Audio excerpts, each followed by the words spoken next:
What's up mga ka-OFW? So may nagtanong naman ulit sa akin.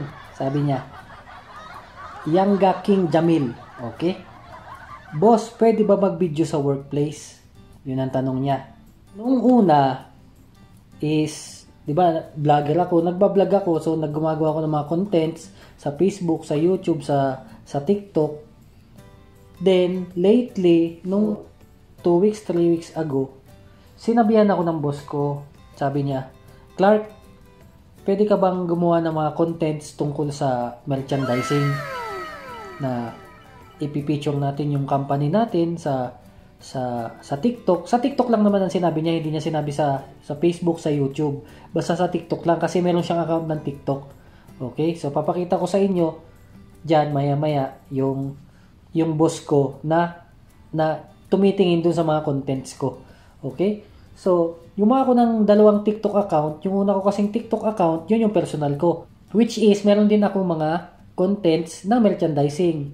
So, gumawa ulit ako ng panibago kong TikTok account para lang dun sa company namin. Okay?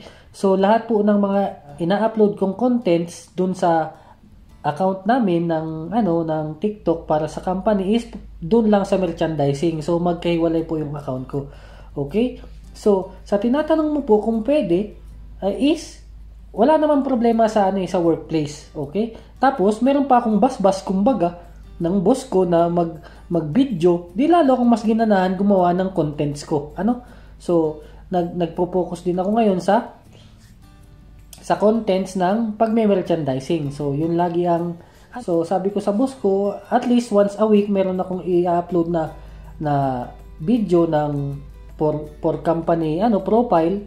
So yun, wala sa kanyang problema. Basta ang importante, gawin mo lang yung trabaho mo. So, pero yung sasabihin natin na bawal, may mga bawal talaga sa mga ibang company.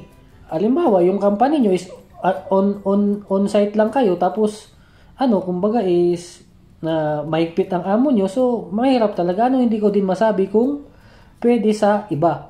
Pero sa akin is okay.